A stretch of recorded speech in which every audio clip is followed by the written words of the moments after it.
ఎప్పుడైనా ఆలోచించారా తెలివి గొప్పదా లేక అధికారం గొప్పదా అని? అబ్బో, ఇది చాలా పెద్ద ప్రశ్న. కాని ఈ ప్రశ్నకు సమాధానం ఒక విచిత్రమైన, భలే నవ్వొచ్చే కథలో దాగియుందన్నమాట. ఇది ఊరికే కథ కాదు, తెలివికి అధికారానికి మధ్య జరిగిన ఒక అద్భుతమైన పోరాటం. సరే, మరి ఈ కథను మొదటినుంచే కాకుండా మధ్యలో అంటే అత్యంత గందరగోళంగా ఉండే సీన్ నుంచి మొదలుపెడదాం.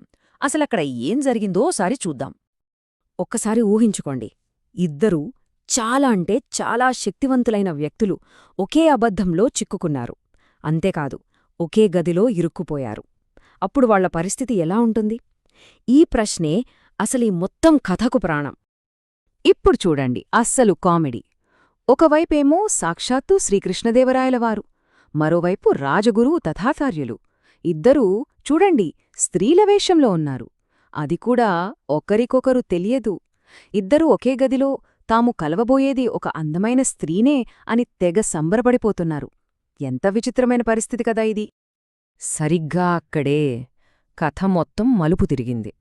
ఇద్దరూ ఒకరినొకరు అమ్మాయి అనుకుంటున్న టైంలో రాజుగారు ఏదో మాట్లాడారు. అంతే, ఆయన గంభీరమైన మగగొంతును తథాచార్యులు ఎలామాత్రం మర్చిపోగలరు? ఆ ఒక్క క్షణంలో ఇద్దరి భ్రమలు గాలిలో కలిసిపోయాయి. అయితే ఇంత పెద్ద గందరగోళం వెనుక ఎవరున్నారు?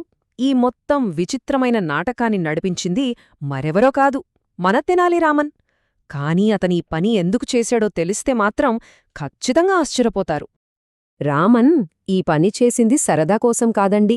అతని ప్రాణాలే ప్రమాదంలో పడ్డాయి. రాజుగారతనికి ఒక్కసారి కాదు, రెండుసార్లు కాదు, ఏకంగా 3 సార్లు మరణశిక్ష విధించారు. అందుకే ఇది రామన్ తన ప్రాణాలను కాపాడుకోవడానికి వేసిన మాస్టర్ ప్లాన్ అన్నమాట.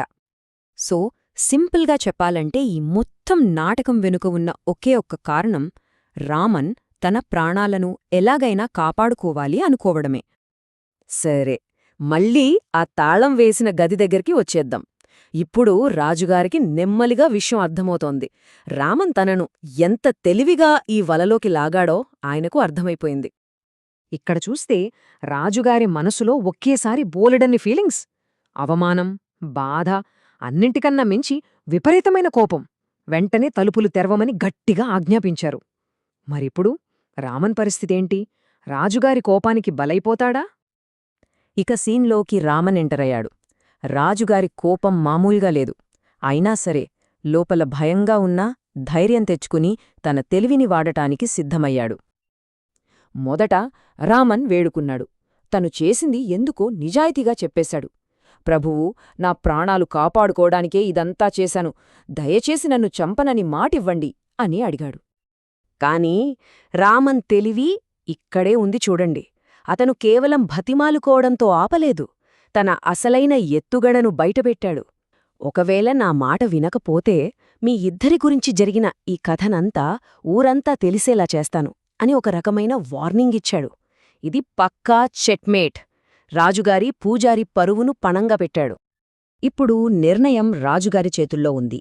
తన కోపానికి, అహంకారానికి విలువిస్తారా, లేక రామన్ చెప్పిన లాజిక్ను ఒప్పుకొని తన పరువును కాపాడుకుంటారా? ఒక రాజుగా ఆయన ఏం చేయబోతున్నారు? ఆ క్షణంలో రాజుగారి కోపం నెమ్మదిగా తగ్గింది. రామన్ మాటల్లోని లాజిక్ ఆయనను ఆలోచనలో పడేసింది. తనలో తనే అనుకున్నారు, నిజమే, నేను విధించిన ఆ 3 మరణశిక్షలు నా ఆవేశంలో తీసుకున్నవే, అనవసరం అని. తన తప్పును ఒప్పుకోవడం ఎంత గొప్ప విషయమో ఆయనకు అర్థమైంది. ఫైనల్గా తెలివే గెలిచింది. రాజుగారు రామన్ తెలివికి మెచ్చుకొని అతని లాజిక్ను అంగీకరించారు. రామా, ఇకపై నీకు ఎప్పటికీ మరణశిక్ష విధించను అని మాట ఇచ్చారు. అలా రామన్ ప్రాణాలు నిలిచాయి. ఈ కథ మొత్తం విన్న తర్వాత ఒక ముఖ్యమైన ప్రశ్న మిగిలిపోతోంది.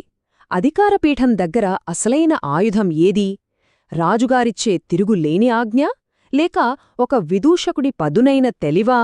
దీనికి సమాధానం ఆలోచించాల్సిన విషయమే.